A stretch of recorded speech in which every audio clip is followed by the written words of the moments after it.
Ростислав Владимирович, я вас приветствую. Добрый день.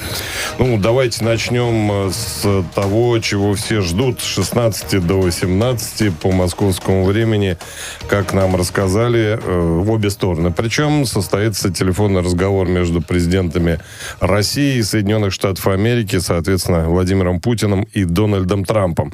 И вот судя по тому, что говорит Трамп, наша сторона в этом плане более молчалива, скажем так, пока.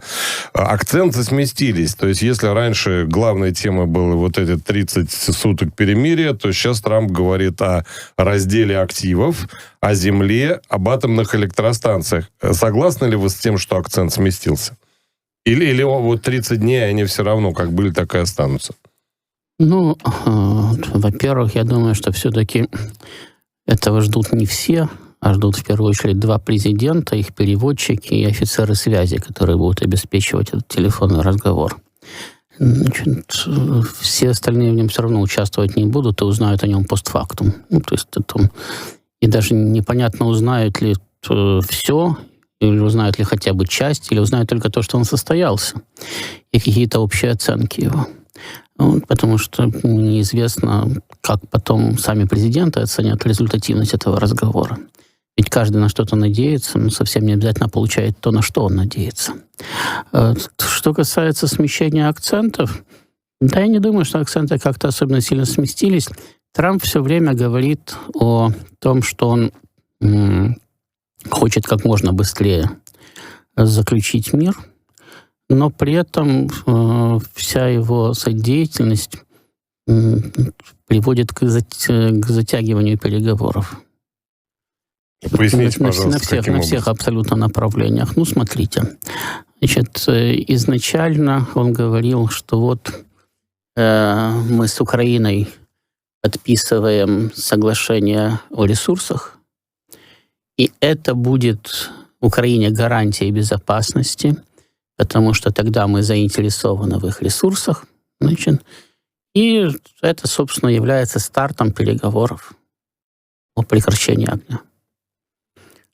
Затем они на пустом месте с Зеленским устроили скандал, причем, учитывая, что там Трамп принимающая сторона, и учитывая, что в этом активно участвовал его вице-президент, этот скандал полностью на совести Соединенных Штатов. Я не хочу, как там многие или некоторые говорят, что он ими спровоцирован, да? Но, во всяком случае, он ими допущен, как хозяевами. И после этого скандала концепция поменялась. Уже никто не торопится подписывать ресурсное соглашение, оно уже не является гарантией безопасности.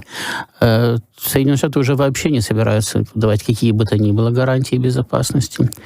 Они ждут, когда Зеленский то ли извинится, то ли 4 раза извинится, то ли подпишет это соглашение, то ли уже не надо его подписывать, то ли украинская делегация приедет и скажет, что она за мир, то ли Зеленский скажет, что он за мир и так далее. То есть вообще требования непонятны, потому что Украина в лице Зеленского все время говорила, мы-то за мир, и дальше выкатывала список своих претензий к этому самому миру.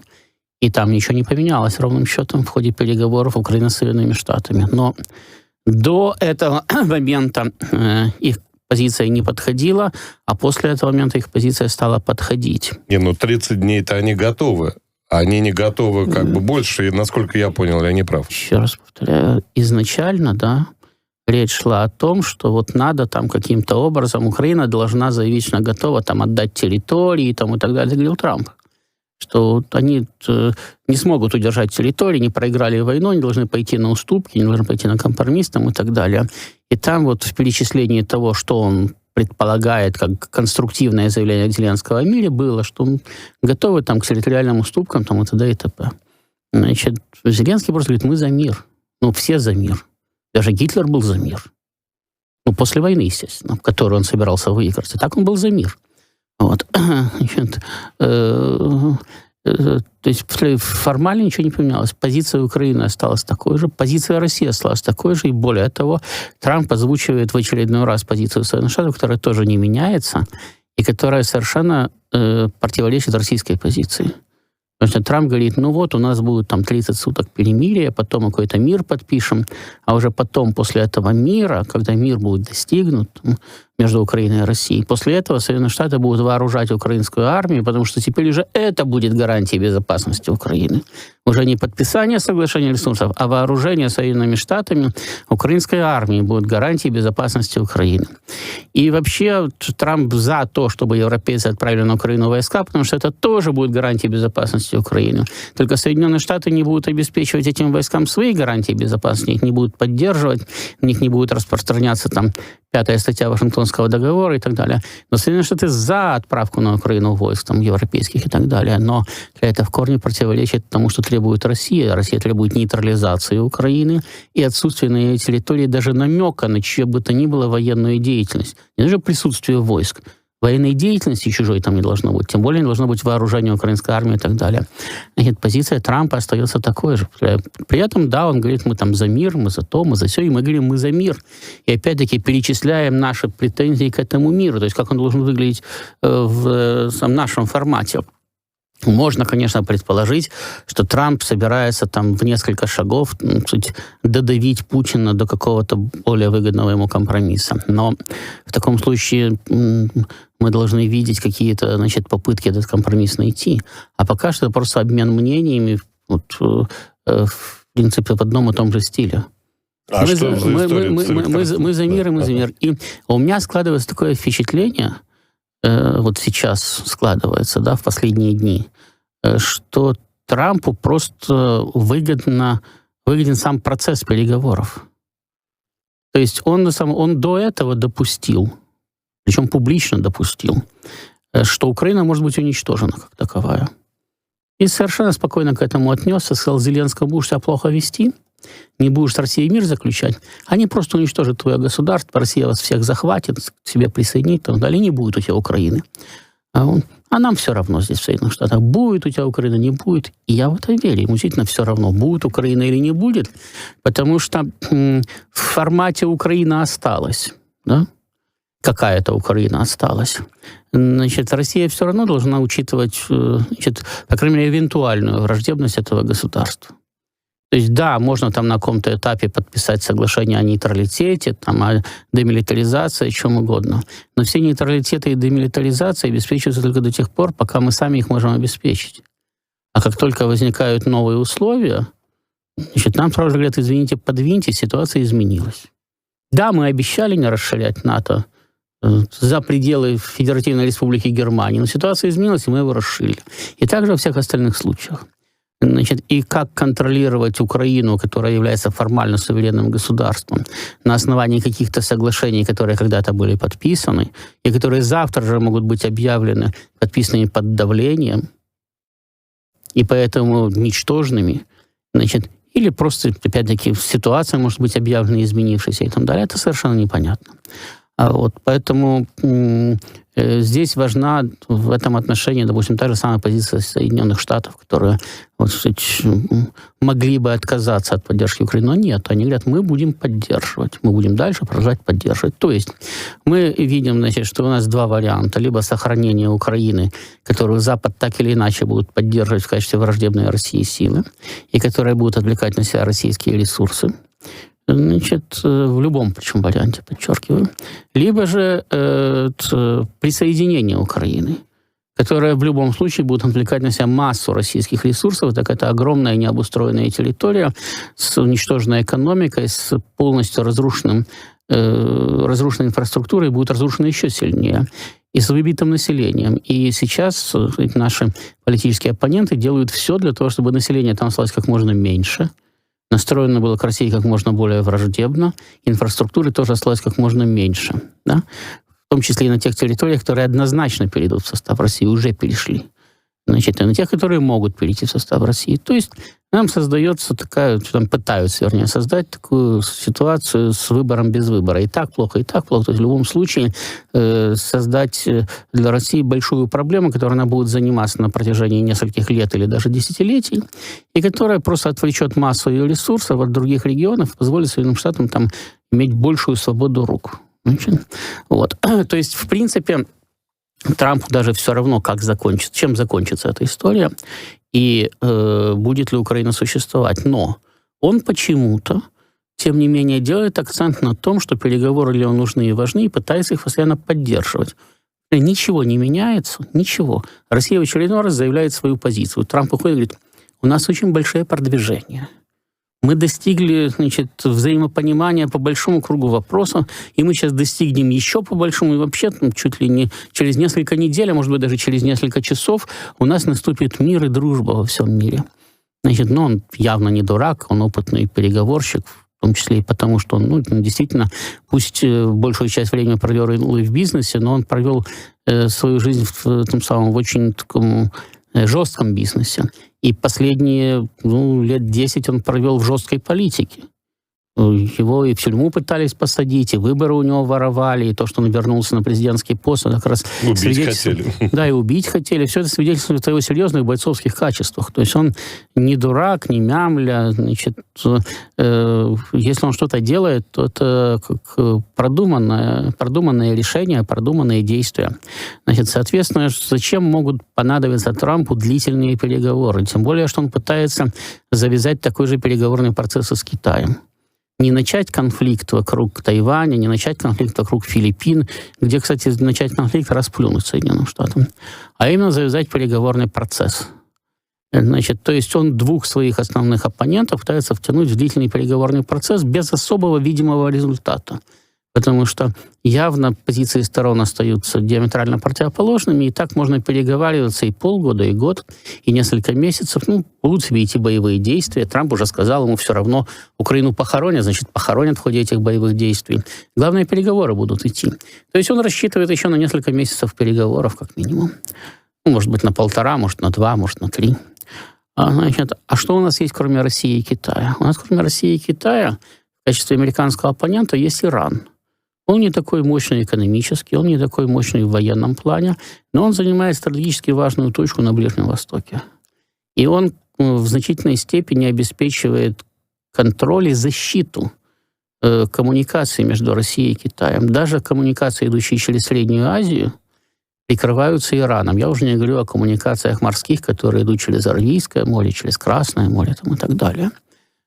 И как раз с Ираном у Соединенных Штатов сейчас наклевывается военное столкновение. То есть Трамп уже начал заявлять о том, что военный конфликт с Ираном вполне возможен. Там Израиль потирает руки, активно толкает Соединенные Штаты в войну с Ираном. Вообще весь Ближний Восток готовится к очередной военной кампании, к очередному военному столкновению. Отсюда... Но Иран союзник. Иран союзник России и Китая. И понятно, что Россия и Китай будут Ирану помогать. Да? И их из этого не выключишь. Это тоже абсолютно понятно всем. Но если Россия и Китай будут завязаны с Соединенными Штатами в какие-то переговоры, в результате которых они могут надеяться на утрясание большого количества глобальных противоречий, на выскакивание из этой дурной последовательности, которая нас все время приводит в конфронтацию с Соединенными Штатами, то понятно, что они будут значительно осторожнее в действиях, которые могут привести к разрыву подобного рода переговоров. Соответственно, та же самая помощь Ирану может быть с каким-то опозданием, может быть какой-то менее объемной и так далее. То есть, да, помогать будут, все, но с учетом взаимоотношений на данный момент с Соединенными Штатами. И с моей точки зрения, эти переговоры, они завязываются и ведутся, повторяю, без каких бы то ни было пока что особых прорывов. Да, технически какие-то соглашения есть по поводу восстановления работы дипмиссии, но, опять-таки, соглашения о восстановлении работы дипмиссии есть, но дальше идут переговоры о том, как мы их конкретно будем восстанавливать, и идти не будут долго, потому что американцы и собственность успели конфисковать, и все что угодно. И теперь надо разбираться, как все это возвращать или не возвращать. В общем-то, чисто технических проблем там полон рот. Даже посла не прислали еще. Да, это переговоры эти о работе дипмиссии, они всегда очень сложные, потому что они всегда идут на паритетных основах, значит, сколько мы хотим послать дипломатов, сколько они хотят послать, какое имущество они нам вернут, какое они вернут, там, и так далее, и тому подобное. Значит, об этом еще надо разбираться, это длительный процесс. Значит, да, есть какие-то другие там точки соприкосновения, по которым тоже можно вести переговоры, не очевидно, будут вестись, но, опять-таки, это технически достаточно длительный процесс, и, опять-таки, это процесс, который нас интересует, и их интересует, и который будет делать нас значительно более осторожными. Причем, смотрите, Соединенные Штаты практически уже сбросили с себя Европу. Вот если бы раньше можно было сказать, да, но у Америки есть союзник Европы, у Америки есть союзник Украина, они тоже должны будут учитывать свои действия на этом направлении, значит, и у нас, так сказать, будет определенный паритет. Они этих союзников уже сбросили, говорят, нам плевать, что будет с Украиной. И нам плевать, будет Европа воевать с Россией или не будет воевать. Мы просто Европу поддерживать в этом плане не будем. Пусть воюет, если хочет, не вопрос. Если у них есть люди и средства, пусть воюют. А нет людей и средств, значит, пусть там как-то договаривается. Но это не наша проблема. Как сказал Трамп, Украина — это европейская проблема, это не американская проблема. У нас есть океан. Значит, а все, что в Европе, это проблема Европы. Значит, то есть получается, что Соединенные Штаты вот из этого, так сказать, из процесса поддержки союзников уже вышли. Он на них уже не давит в этом плане. Значит, это, как уже становится, так сказать, наша проблема. И поэтому данные переговоры, да, могут искусственно затягиваться. Даже их не надо даже искусственно затягивать. Они по смыслу своему достаточно сложные, тяжелые, должны быть долговременными. И утрясать все эти противоречия тоже достаточно сложно. И опять-таки я не думаю, что Трамп реально полагает, что он сможет сохранить Украину, и даже что он хочет сохранить Украину. Но он сделал, кстати, шаг доброй воли, он начал переговоры, а не получилось, так не получилось. Ну, подумаешь, там ликвидировали Украину. Когда-то Украины не было, потом она была, потом опять не будет, а Соединенным Штатам-то что до этого? Если им понадобится найти точку конфронтации с Россией, они найдут. Вот, тем более, если ему удастся выбить Иран из вот этого пояса российско-китайского, то Соединенные Штаты получают сразу огромное стратегическое преимущество. Потому что, во-первых, Турция оказывается тогда единственным претендентом на гегемонию на Ближнем Востоке. Если в районе Сирии и Палестины у нее еще есть конкурент в виде Израиля, то в направлении Закавказья и Средней Азии, там, где конкурентом был Иран, остается только один — Россия. И, естественно, в таком случае ожидать больше напряженности отношений между Турцией и Россией, потому что никто, кстати, не отменил идею создания великого Турана, великого братства, так сказать, тюркских народов, да, которое непосредственно задевает российские интересы. Вот, и в Закавказье, и в Средней Азии. И повторяю, если сейчас Турция находится в достаточно сложном положении. С одной стороны Греция, с другой стороны Иран, с третьей Израиль, с четвертой Россия, там, и так далее. Приходится крутиться во все стороны. То если Иран выключается, с Израилем это проблема только с Сирией и Палестиной. Там можно на какое-то время ее вынести за скобки, потому что осваивать целую Среднюю Азию и Закавказье — это не 1 год и даже не 1 десятилетие. Значит, с Грецией у них сейчас конфликт несколько, так сказать, утих. Вот, и греки даже вполне оптимистично заявляют о переходе всех этих кризисов в политическую фазу, о том, что у них идут конструктивные переговоры с Турцией. Ну, получается, что остается вот только Иран и Россия, за исключением Ирана, значит, остается только Россия. И совершенно по объективным причинам, да, если Иран выпадает, то у Турции основной конкурент на направлении ее стратегического развития — это Россия. А Турция достаточно мощный конкурент. У нее в плане вооруженных сил все в порядке, причем они не просто самые крупные в Европе. Это единственная армия по эту сторону Атлантики в НАТО, которая может воевать. Ну, может быть, еще польская, но никто не проверял.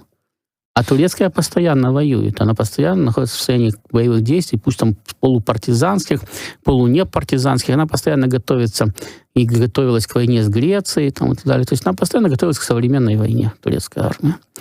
Там и с Ираном у них были, кстати, напряженные отношения на границе. Покупает современное. И сама производит, и покупает, и налаживает производство. Сейчас они уже и авианосцы строят, значит, сами, и танки выпускают сами, и средства ПВО выпускают сами, и самолеты выпускают сами. Да. То есть Турция, в принципе, налаживает замкнутый цикл производства вооружений, значит, и становится очень серьезным военным противником в любом варианте. Да, понятное дело, что так же, как и многих других, так же, как всех на этой планете, мы можем стереть Турцию с лица земли при помощи ядерного оружия. Но точно так же все понимают, что ядерное оружие — это, кстати, оружие последнего аргумента, то есть когда уже все остальные исчерпаны. И напряженность может нарастать, и даже столкновения могут быть, и политические могут быть, политическая может быть серьезная конкуренция. Вот. И не то, что никто не будет ядерное оружие принимать в войну, даже не обязательно скатываются страны при этом. Но понятно, что такое столкновение интересов очень сильно отвлекает российские ресурсы на это направление, потому что надо противостоять серьезному геополитическому, если не противнику, то оппоненту на подобного рода направлении. Поэтому попытка выбить Китай из вот этой российской, то есть не Китай, а Иран из этой российско-китайской связки, она для Трампа, в принципе, весьма перспективна. Вот. Поэтому я, конечно, не буду утверждать, что вот он обязательно планирует, что при помощи переговоров с Россией он получит какие-то гигантские преимущества. Но курочка же по зернышку клюет. Значит, здесь немножко, кстати, ослабил поддержку, там немножко ослабил поддержку, здесь усилил давление, значит, там привлек, кстати, Израиль, который готов в любой момент начать бомбить Иран и так далее. Потом, опять-таки, с хуситами, которые опираются на иранскую поддержку, очень не дружат и все арабские режимы региона, начиная от Египта, заканчивая Объединенными Арабскими Эмиратами, которые пытались их уже неоднократно просто раздавить. Это, значит, соответственно, поскольку Иран поддерживает хуситов так или иначе, то, они, наверное, не будут с ним напрямую воевать. Ни Египет, ни Саудовская Аравия, ни тем более Объединенные Арабские Эмираты. Но политическую составляющую, они, вернее, в политическом плане, они, очевидно, будут как на стороне антииранской коалиции. В том числе они могут и базирование обеспечить, все что угодно. Хорошо, с их территории не будут взлетать самолеты для ударов по Ирану, не будут взлетать с израильских аэродромов, с авианосцев, значит, или еще откуда-нибудь. Но там могут ремонтироваться корабли, туда могут доставляться партии горючего, боеприпасов, которые потом будут находиться вне пределов возможных ответных ударов Ирана, а по мере необходимости доставляться на прифронтовые аэродромы и так далее. То есть достаточно, там готовится достаточно серьезная кампания. Мы не знаем, они сорвутся в войну с Ираном или не сорвутся, но они, во всяком случае, к этому движутся. Вот. И учитывая, что, опять-таки, что у Трампа с Израилем личные отношения совсем не такие, как были у Байдена, а значительно более теплые. А Израиль давно хочет, чтобы Соединенные Штаты на его стороне воевали против Ирана. То опасность кризиса военного в рамках Соединенных Штатов, Израиля и Иран резко возросла. Это просто надо учитывать нам, в том числе, когда мы ведем переговоры по Украине. Там два вопроса у меня еще осталось, но, видимо, задам их уже после новостей. Вопрос-то осталось у меня несколько. Скажем, выходит, что все эти разговоры об электростанциях и земле, как сказал Трамп, я буквально его цитирую, это для того, чтобы придать новизну фактору переговоров. Потому что если повторять одно и то же, то будут спрашивать, а что, собственно, изменилось. Или какие-то другие все-таки за этим стоят интересные вещи. Если вам надо вести переговоры, но при этом не достигать особого успеха. И у вас есть две стороны, из которых как минимум одна совершенно не хочет договариваться, а Украина совершенно не хочет договариваться. Вы передаете просто очередную, украинскую хотелку. Верните нам Запорожскую АЭС. Мы не хотим уступать никаких территорий, вообще ничего не хотим уступать и так далее. И говорите, видите, это их позиция, ее надо обсудить. Надо что-то с этим делать. Компромисс же он посредине, да?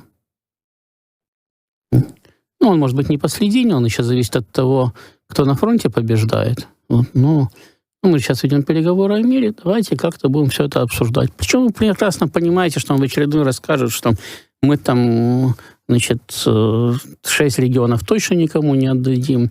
Может быть, сейчас повоюем, еще 4 присоединим, а может быть и 5, а может быть и 3, там, и так далее. Ну, то есть вы ответ заранее знаете. Но если вы никуда не торопитесь договариваться, вам важен процесс, а не результат, то вы можете демонстрировать такого честного маклера достаточно продолжительное время.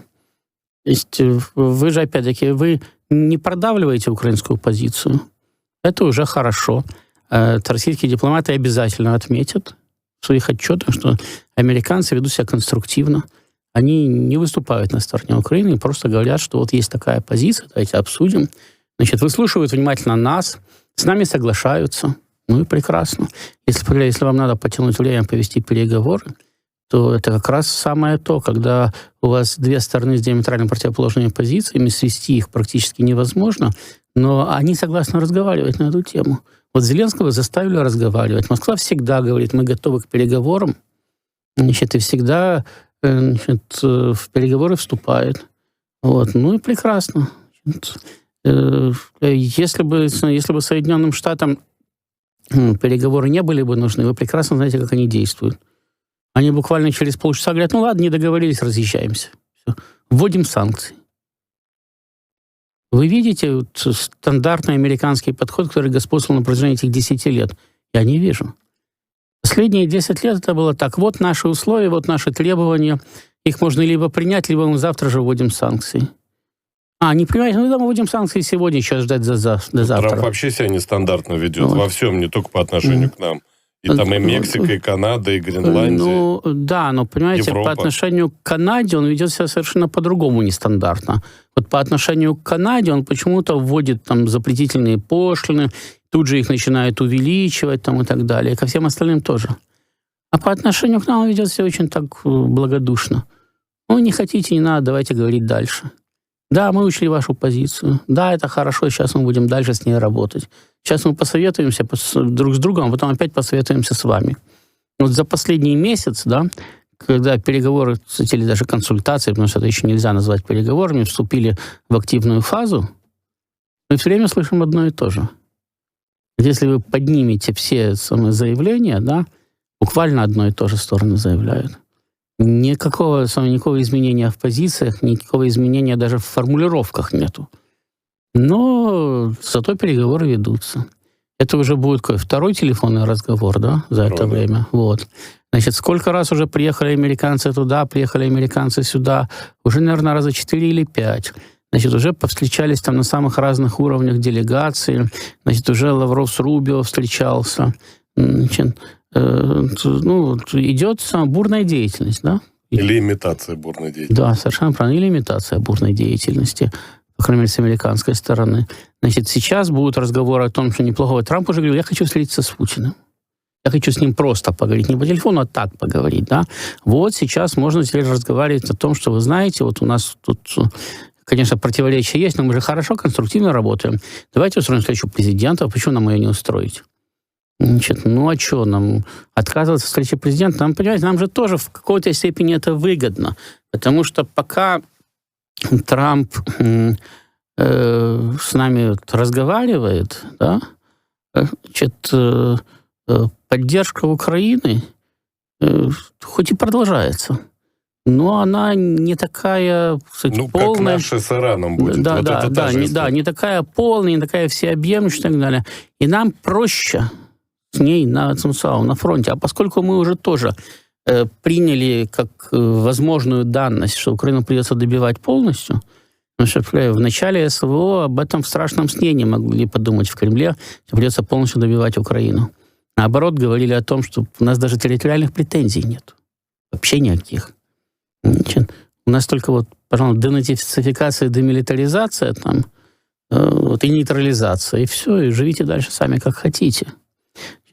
То сейчас ситуация изменилась, и сейчас уже в Кремле заявляли о том, что мы не хотим, но при определенных условиях мы можем прийти к тому, что Украину придется добивать полностью. Значит, То есть в то же время, опять-таки, мы пытаемся использовать этот переговорный процесс с Трампом, да, значит, как возможность все-таки выскочить из этого капкана, да, не добивать Украину, там как-то ее там оставить, что-то и так далее. То есть вернуться к первоначальной идее. Здесь будет нейтральная в виде буфера, нейтральная Украина какая-то. Значит, эти территории отойдут к России, там будет какое-то более-менее вменяемое руководство. Правда, я не понимаю, где его взять. Ну, вот будет какое-то вменяемое руководство на Украине. Мы как-то с ними там будем как-то... А украинцев разве да, нет? Как-то... Ну, таких, которые могли бы... Ну, вы же, например... Украинцев таких нет. Нет? Нет. Вообще нет? Вообще нет. Ни один... Во-первых, украинец — это русский, который перестал быть русским, назвался украинцем. Значит, если он перестал быть русским, назвался украинцем, да, не по территориальному признаку, не так, как рязанец называется рязанцем, да, а сказал: я другой этнос. Мне так плохо чувствовать себя русским, что я кушать не могу, поэтому я теперь украинец. Значит, то, очевидно, он испытывает к русским враждебность. Иначе зачем ему выписывать себя из русских? А те люди, которые родились на той территории, которая до недавнего времени была Украиной, но считают себя русскими, я тогда так скажу. Ну так, пожалуйста, значит, те люди, которые родились на территории, которая была Украиной, считают себя русскими, так они и считают себя русскими. А те люди, которые считают себя украинцами, да, они априори враждебны по отношению к этому самому, к России. Но если вот люди, те, которые считают себя русскими. А люди, которые считают русскими, зачем им тогда Украина? Они хотят в Россию, а не на Украину. Потому что они там родились, это их родина малая. А если вы родились в Рязани, вам надо Великое княжество Рязанское восстановить? Нет.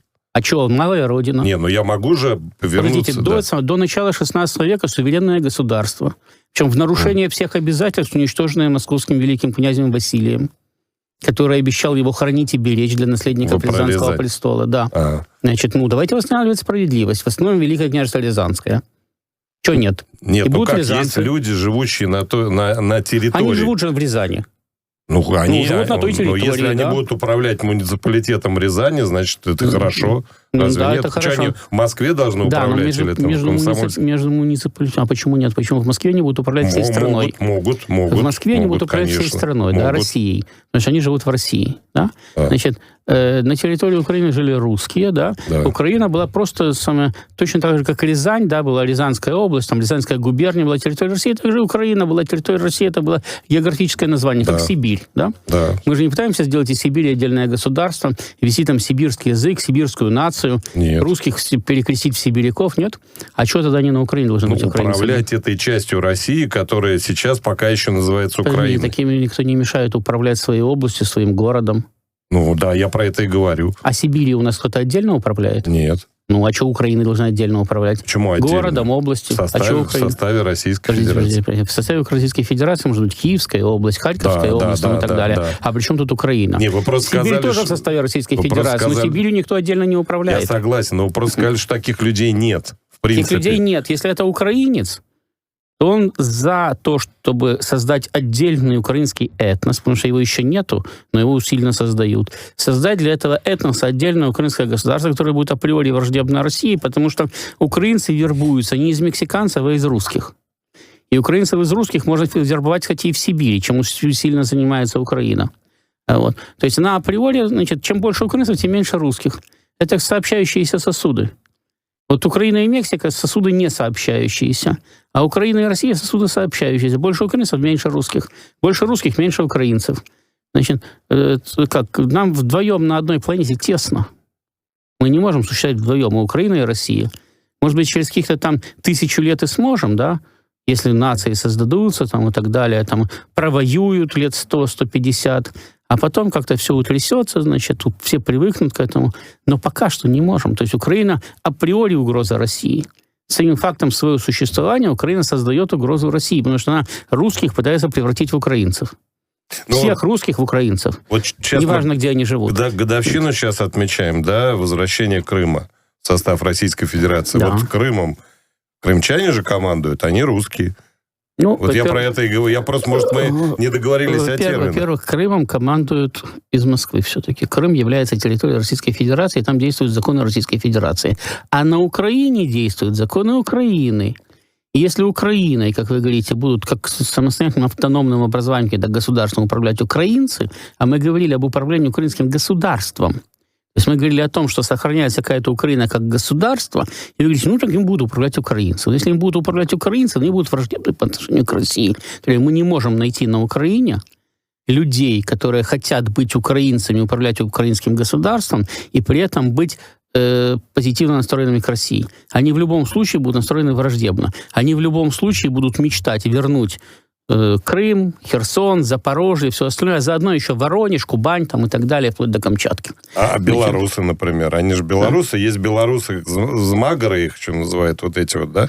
А есть Александр Григорьевич, например, да, вот он управляет своей страной, нам не враг. Александр Григорьевич до 2020 года тогда управлялся Белоруссией, что реально проводил враждебную по отношению к России политику и рвался в Европейский Союз.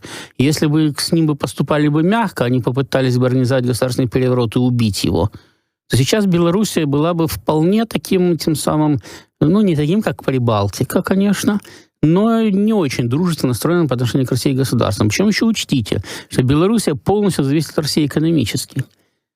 Все белорусское производство, которое контролирует Александр Георгиевич Лукашенко, как единственный хозяин всей Белоруссии экономически и политически, он управляет Белоруссией как собственным подворьем. Да? Значит, так вот, все белорусское производство ориентировано в основном на российский рынок. Белорусские МАЗы никому ни в Европе, ни в Африке, ни в Азии не нужны. Там жесткая конкуренция. Значит, все, что производит Белоруссия, серьезного, да, помимо картошки, это ориентировано на российский рынок, только здесь может продаваться. С Украиной было то же самое. Кстати, поэтому украинская экономика и умерла по мере того, как Украина переориентировалась на другие направления. Значит, поскольку вот Александр Григорьевич рассматривает это как собственное хозяйство, он никуда не может деться. Его экономика ориентирована на Россию. Хотя он пытался переориентировать ее на Европейский Союз. У него были такие намерения по одной простой причине, потому что всем понятно, что Белоруссия может просуществовать там, до конца жизни Александра Григорьевича или до конца его политической жизни, как независимое государство. Значит, но логика в существовании двух русских государств отсутствует. А белорусы тоже русские, такие же русские. Западная Россия была, да, всегда. Значит, то есть вы за то, чтобы Белоруссия когда-нибудь... А зачем мы создавали единое государство с Белоруссией? Почему у нас единое государство, по сути, единое, ну, не единое гражданство, да, но единые требования, да, к гражданам двух стран. То есть белорусы имеют на территории России практически те же права, что и граждане Российской Федерации, там, далее, и наоборот. Зачем мы все это делаем? Почему мы пытались ввести единую валюту, которую заблокировал Александр Григорьевич? Потому что он хотел ее тоже имитировать. Ну, это невозможно. Да, ну да, понятно. Это невозможно, но он хотел, да. Значит, почему мы собирались единую валюту производить, и дальше мы собирались все сильнее и сильнее проводить экономическую интеграцию? Потому что экономическая интеграция неизбежно ведет за собой политическую. И мы, кстати, сейчас видим это. То есть Белоруссия хочет, не хочет, но она политически тоже зависит от России. В военном, политическом плане, в первую очередь в экономическом. Если бы не зависело бы экономически, не было бы и политической зависимости, потому что в политическом плане переориентироваться на кого угодно – это небольшая проблема. Заключил соглашение, и ради бога. Что только российская армия может находиться на территории Белоруссии, а немецкая не может там или испанская. Если белорусской не хватает, да, для охраны границ, тоже может. Может. Вот. Поэтому есть определенные, стандартные правила, да, не писанные никем, но всегда действующие. Они прям как божественные правила. Да? Если у вас есть экономическое единство, и кроме того, у вас есть еще историческое единство, как у нас с белорусами, да? Значит, у нас этническое, по сути дела, единство с белорусами, потому что у нас там немножко разные диалекты даже для тех, кто говорит по-белорусски. Да? Но это, в принципе, один из диалектов большого русского языка. В России тоже есть разные диалекты, и зачастую они друг от друга отличаются очень серьезно. Вот. То есть, по сути дела, мы один народ с одной историей, с одной культурой, с одной экономикой, с белорусами. А украинцы умудрились нас выпихнуть из славян, помните? Да, и с украинцами у нас тоже, понимаете, почему такая озлобленность со стороны украинцев, да, почему, собственно, русские для них самые главные враги? Да потому что, когда вы вынимаете украинца из украинской среды и помещаете его в русскую, то выясняется, что говорит он по-русски, что это его родной язык. Это не украинский у него родной. Украинский он потом выучил с трудом. А родной у него русский. То история у него русская, что предки у него из России. Значит, по крайней мере, половина из них там и так далее. Вот. А может быть, и 2/3, а может быть, и 3/4, а может быть, и вообще все. Что сам он мог родиться в России, а потом как-то оказался украинцем. А как это происходит? Как можно родиться в России от русских предков, говорить по-русски, приехать на Украину, стать украинцем? Политически. Такое физически невозможно, а там это происходит. И поэтому для того, чтобы доказать себе и другим, что это возможно, такой украинец начинает ненавидеть русских. Потому что иначе ему надо ненавидеть самого себя. А так он ненавидит кого-то. Поэтому повторяю, что Украина, какой бы она ни была, она никогда не будет по отношению к России настроена благосклонно. По крайней мере, в течение ближайших пары столетий. Потом, если за это время каким-то чудом создастся отдельная украинская нация, все к этому привыкнут, это утрясется, и все уже забудут, что когда-то это был один народ, тогда да, тогда можно жить как соседи. А пока мы одно и то же, мы не можем жить как соседи. Все время выясняют, чье это подворье. Все время выясняют, кто этот дом строил. Смотрите, украинцы все время провозглашают общерусских князей своими, украинскими князьями, да? Ну да, они отождествляют слово «Киев» со словом «Украина», а это не так. Да, значит, они говорят, русская история — это наша история, вы ее украли. А мы ее не украли, это общая история, потому что это был один народ. Вот. И когда это отрицается, да, это неизбежно ведет к конфронтации, это неизбежно ведет к ориентации на любых врагов России. А почему Украина все время стремилась дружить с врагами России? Почему она все время пыталась занять даже более враждебную позицию, чем враги России? Ну, смотрите, Трамп пытается вести с Россией переговоры, хотя у кого больше с Россией противоречий, у Соединенных Штатов или у Украины? Украина вообще только выигрывала от российско-европейской торговли. Это была для американцев проблема. Но Трамп пытается вести с Россией переговоры. Украинцы говорят, Трамп всех предал, надо с Россией воевать. Надо его заставить воевать с Россией. Так вот я поэтому и говорю, что если сохраняется украинское государство, мы никогда не найдем именно украинцев. Да? Наместника мы можем найти какого угодно. Хоть якута, хоть китайца, хоть папуаса, которые будут управлять Украиной от российского имени. Да? Ну, то есть только в составе но если Украиной будут управлять независимым украинским государством, будут управлять независимые украинцы, они обязательно будут российскими врагами на протяжении ближайших, как минимум, 1,5-2 столетий. А что будет потом, мы вообще не знаем. Да? Вот. И продержится ли Украина эти 1,5-2 столетия. Поэтому, с моей точки зрения, наиболее безболезненный вариант, да, это интеграция Украины в состав России. Он тоже болезненный, и тоже очень болезненный, потому что за эти 30 лет очень много чего произошло. Да, и очень много личных самолюбий, личных перспектив. Значит, очень много судеб сломано за эти 30 лет.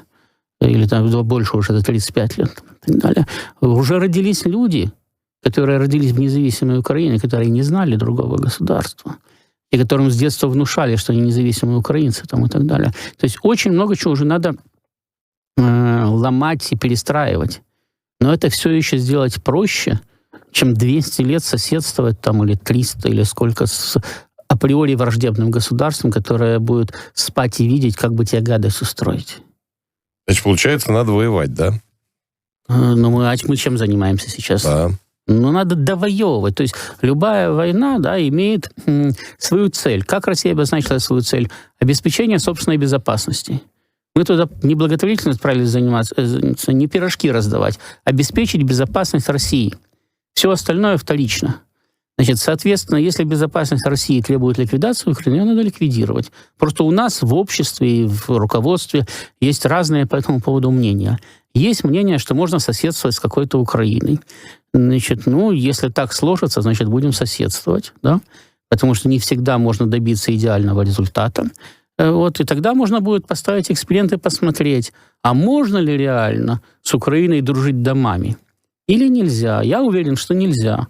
Может быть, я ошибаюсь. Такой нет, конечно. А как вы другую видите? Ну, если возобладает другая точка зрения... А какая точка зрения возобладает? Смотрите, найдите мне на Украине политика сейчас, назовите его просто, который готов заменить Зеленского, получить народную поддержку и проводить другую политику по отношению к России.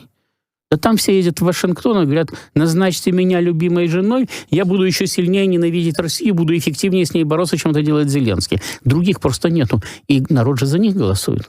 Ну, что Зеленского не народ выбирал? Народ. И Порошенко народ выбирал. Мы выборы Порошенко признали, потому что он получил большинство поддержки народа. Ну, таким образом был легитимирован переворот. Прошли выборы, да. То есть любой переворот государственный, как он легитимируется? Проходят после этого свободные независимые выборы. И они прошли. Порошенко избрал народ, и Зеленского избрал народ. Приходится с ним иметь дело. Ростислав Ищенко, обозреватель МИА Россия, сегодня в студии.